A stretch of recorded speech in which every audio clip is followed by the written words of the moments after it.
Hello everyone, আসসালামু আলাইকুম। আশা করি আপনারা সবাই অনেক ভালো আছেন। আজকের ভিডিওটা বিশেষ করে তাদের জন্য যারা কম খরচে ঘরে বসেই ছোট একটা ব্যবসা শুরু করতে চান। বর্তমান সময়ে সংসারে খরচ সামলাতে অনেকেই চাইছেন ঘরে বসে কিছু একটা ইনকাম করতে, কিন্তু সমস্যা হলো বেশি টাকা ইনভেস্ট করার সুযোগ থাকে না। তাই আজকে আমি দেখাবো খুব অল্প খরচে খুব সহজে ওয়ান টাইম কাপ ব্যবহার করে কিভাবে ফিরনি তৈরি করে ব্যবসা শুরু করা যায়। আশা করি ভিডিওটি প্রথম থেকে শেষ পর্যন্ত দেখবেন।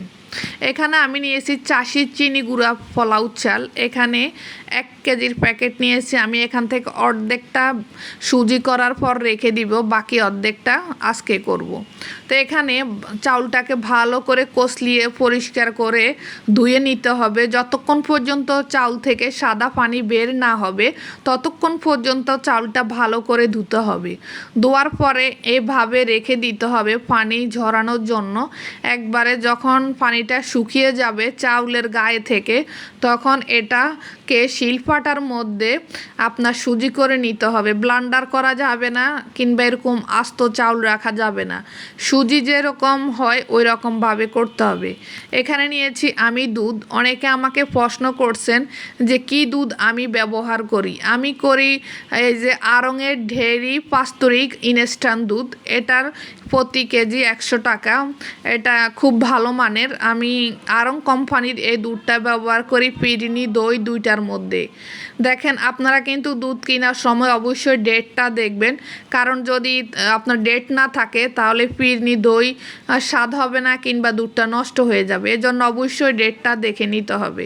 তা আমি এখানে আধা কেজি সুজির জন্য 3 কেজি দুধ নিয়েছি। সরাসরি দুধটা আপনার যখন যদি ফ্রিজের হয় তাহলে আপনার বরফ সারিয়ে নিতে হবে, নর্মাল করে নিতে হবে। আর যদি নর্মাল থাকে তাহলে সরাসরি চুলায় দিয়ে দিতে পারেন। এখানে আমি চিনি নিয়েছি 800 গ্রাম। আমার মাপা 1 কেজি চিনি, 1 কেজি সুজির জন্য আমি 1.5 কেজি চিনি নিই। এখন আমার যেহেতু এখানে আধা কেজি সুজি 3 কেজি দুধ, এজন্য আমি 800 গ্রাম চিনি নিয়েছি। কারণ আমার এখানে আগের থেকে আমি করে আসতেছি এই ব্যবসার জন্য আমার কাটসাট আছে, আমি সব জানি। তো এখানে যে আমি তো চিনির বস্তা আনি, এজন্য আমি চিনি মেপে নিতে হয়। যারা ছোট থেকে ব্যবসা করবেন তারা অল্প থেকে শুরু করবেন। তো এখানে নিয়েছি এই যে দুধে এনে সরাসরি ঢেলে দিতে হবে। অনেকে জিজ্ঞাসা করেন যে ফিরনি থেকে পানি বের হয় না, কেন পানি বের হবে বলেন? অনেকে আছে চিনিটা একবারে শেষে দেয়, মানে ফিরনিটা চুলার থেকে নামানোর আগ মুহূর্তে দেয়। এজন্য চিনি থেকে যে পানিটা বের হয় সেটা না শুকিয়ে নামিয়ে ফেললে এজন্য ফিরনি থেকে পানি ছেড়ে দেয়। আপনার চিনিটা দিতে হবে প্রথমে, তাহলে চিনিটা গলে যে পানিটা বের হবে সে পানিটা শুকিয়ে যাবে। আর এই দুধের সাথে একটু পানি দেওয়া যাবে না অতিরিক্ত, শুধু 3 কেজি দুধে দিতে হবে। তো এখানে আমি নিয়েছি সাবুদানা। অনেকে জিজ্ঞাসা করছেন আমাকে সাবু কি আমি ভিজিয়ে রেখেছি। না, সাবু আমি ভিজিয়ে রাখি না। আমি সরাসরি 100 গ্রাম সাবু এখানে দিয়ে দিলাম। দেওয়ার সাথে সাথে ভালো করে নেড়ে ছেড়ে দিতে হবে যেন দানা দানা না হয়ে যায়। তো এখানে এই যে ছোট 2টা গাজর নিয়েছি। গাজরের উপরে সিলকাটা খোসাটা ফেলে দিয়ে গ্রেটার মেশিন দিয়ে গ্রেট করে নিচ্ছি। আপনার যেটা চিকন অংশ সেটা দিয়ে গ্রেট করতে হবে, মোটা অংশ দিয়ে করা যাবে না, তাহলে গাজর দেখতে যেমন সুন্দর হয় খেতে সেরকম মজা হয়। তো এখন এই গাজরটা আমি দিয়ে দিব। আমি একে একে সব কিছু, যখন দুধ বলক আসবে 2 বলক যাওয়ার পরে আস্তে আস্তে আপনার এই যে সব কিছু দিয়ে দিতে হবে। দুধও আস্তে আস্তে ঘনর দিকে চলে যাবে, সব কিছু দুধের সাথে মিশে যাবে। অনেকে আছে জাফরান দেন, এটা যেন ব্যবসার জন্য নিতেছেন। অবশ্য জাফরান অনেক ব্যয়বহুল, জাফরানের পিছনে অনেক খরচ পড়বে। তো আপনি যখন নিজেরা খাবেন 1 কেজি 2 কেজি বাসা বানিয়ে, তখন আপনি জাফরান দিতে পারেন। আমি এখন গাজর দিচ্ছি। গাজরটা স্বাস্থ্যসম্মত, আর গাজর ছোট বড় সবাই পছন্দ করে। এখানে নিয়ে নিলাম 1/2 কেজি এই যে সুজি, যে আতপ চাউলটা যে চিনি গুঁড়া চাউলটা আমি সুজি করে নিয়েছি সেখান থেকে অর্ধেকটা নিয়েছি। আর সাথে দিয়ে দিলাম পাউডার দুধ 200 গ্রাম। এটাকে একটু সামান্য পানি দিয়ে পানির সাথে চাউলের সুজিটা আর এই যে দুধটা ভালো করে মিশিয়ে এখন আমি এক হাতে নাড়তে হবে, অন্য হাতে ডালতে হবে যেন এটা দলা বেঁধে না যায় আর যেন নিচে না লেগে যায়। দুধের জিনিস যদি নিচে লেগে যায় তাহলে খেতে ভালো হবে না, স্বাদটা নষ্ট হয়ে যাবে, ফেলে দিতে হবে। আপনি প্রথম যেহেতু ব্যবসা শুরু করতে চান তাহলে অবশ্যই কিছু জিনিস আপনাকে খেয়াল রেখে কাজ করতে হবে। তো এখানে এই যে দেখেন নাড়তে নাড়তে যখন দুধটা বলক চলে আসছে তখন এটা আস্তে আস্তে ফিরনিটা ঘনর দিকে চলে যাবে। এখানে দিতে হবে সামান্য পরিমাণ লবণ আন্দাজ করে, মানে সবাই কিন্তু লবণ মিষ্টি জিনিসে পছন্দ করে না, আবার সবাই নাও করে না। তা আমার এমনভাবে দিতে হবে যেন সবাই পছন্দ করে খায়।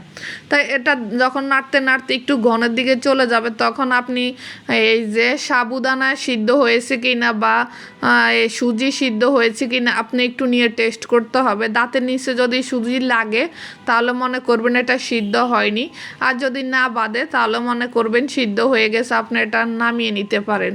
আপনারা যদি আমার চ্যানেলে নতুন হয়ে থাকেন প্লিজ চ্যানেলটি সাবস্ক্রাইব করে বেল বাটনটি অন করে দিবেন। আমার ভিডিওর কোনো অংশ যদি ভালো লেগে থাকে তাহলে একটি লাইক দিতে পারেন। আর যারা ফেসবুক পেজ থেকে আমার এই ভিডিওটি দেখবেন তারা পেজটি ফলো দিতে পারেন। আর ভাইয়া আপুরা যারা এগুলো করে রেখেছেন আপনাদের সবাইকে অসংখ্য ধন্যবাদ। সবাই আমার কাছ থেকে এই মানে কাপের কথা জানতে চেয়েছেন যে আমি এই কাপগুলো কোন পেজ থেকে নিই। আমি কোনো পেজ থেকে নিই না, আমি এটা নিই ঢাকা নিউ মার্কেট অথবা চকবাজার একটু দাম কম, নিউ মার্কেট একটু দাম বেশি। তো আমি যখন যেখানে সুযোগ পাই ওখান থেকে নিয়ে আসি। আগে নিউ মার্কেট থেকে কাপগুলো 1000 কাপ, 1000 ঢাকনা, 1000 চামচ নিউ মার্কেট 1600 থেকে 1700 টাকা নেয়, আর চকবাজার 1400 টাকা নেয়। তো আপনাদের ভাইয়া যদি হাতে সময় থাকে তাহলে উনি চকবাজার থেকে নিয়ে আসে, আর যদি সময় না থাকে তাহলে আমি ঢাকা নিউ মার্কেট থেকে নিই। তো যে দেখেন সুজির ঘনত্বটা কেমন হয়েছে, এই পর্যায়ে আসলে আপনারা নামিয়ে নিতে হবে। বেশি পাতলাও না বেশি ঘনও না, কারণ এটা ঠান্ডা হওয়ার পরে অনেকটা ঘন হয়ে যাবে। তো পাতিলে একজনে এই যে গ্লাস দিয়ে কাপের মধ্যে ঢালবেন, আরেকজনে নাড়তে হবে। এখানে এই ফিরনিটা রান্না করার সময় 2 জন মানুষ থাকতে হবে।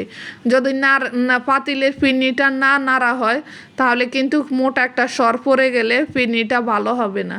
তো একজনে নাড়তে নাড়তে এটা ঠান্ডা করে ফেলতে হবে, মানে একজনে ঢালবেন আরেকজনে নাড়তে থাকবেন।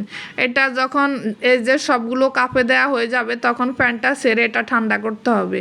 ঠান্ডা একবারে ভালো করে ঠান্ডা হওয়ার পরে এটাকে এরকমভাবে ঢাকনা দিয়ে আপনি অথবা সরাসরি দোকানে দিয়ে আসতে পারেন, আর যদি দোকানে না দেন তাহলে ফ্রিজের মধ্যে রেখে দিতে পারেন। আপনার যখন পারেন যখন সময় হয় তখন দোকানে দিয়ে দিবেন। দেখেন ফিরনিটা কিন্তু পর কোনো কিছু হয়নি, একটা কাপ পড়ে গেছে, যেরকম পড়ছে সেরকমই আছে। অনেক কিছু আপনারা যদি ঠিকমতো ঘরে বসে ব্যবসাটা করতে চান আলহামদুলিল্লাহ ভালো একটা অ্যামাউন্ট আপনাদের মাস শেষে জমা করতে পারবেন। তবে পরিশ্রম করতে হবে, পরিশ্রম না করলে কোনো ব্যবসা সফল হওয়া যায় না। আমরা 3 জন মানুষ সব রাত দিন পরিশ্রম করতেছি। দই, ফিরনি, বোরহানি, আমি 3টা ব্যবসা করি বাসা থেকে, একটা দই, একটা ফিরনি, একটা বোরহানি। এই দেখেন আপনাদের ভাইয়া আসছে, তখন আমরা ফ্রিজে যখন ঠান্ডা হয়ে গেছে তখন ফ্রিজে রেখে দিয়েছি। এখন আপনাদের ভাইয়া আসছে বাসায় উনি কাছ থেকে, এখন এখানে উনি এক দোকানের জন্য 10টা ফিরনি 10টা দই নিয়ে যাবে। এখন আমি স্টিকারের মধ্যে যেই দিন নিবে ওই দিনের ডেটটা দিয়ে দিলাম, দিয়ে এখন এগুলো উনি বাজারে পাবেন কার্টন, এই যে আইসক্রিমের কার্টনগুলো আছে না, যে 1 ডজন আইসক্রিমের কার্টন, কাপ আইসক্রিমের, ওই কার্টনে করে এই যে এইভাবে সুন্দর করে একটা ব্যাগে করে আপনার চামচ দেয় ওনারা 100 চামচ দেয় ওনারা 100 করে, আপনি 20টা 25টা 30টা করে একটা রাবার দিয়ে পেঁচিয়ে এভাবে দিয়ে দিতে পারেন। তো প্রিয় ভাইয়া পুরো আমার ব্লগটি কেমন লেগেছে অবশ্যই লাইক দিয়ে কমেন্টস করে, কোনো কিছু জানতে হলে অবশ্যই কমেন্টস করবেন। পরবর্তী ভিডিওর জন্য অপেক্ষা করুন। আল্লাহ হাফেজ।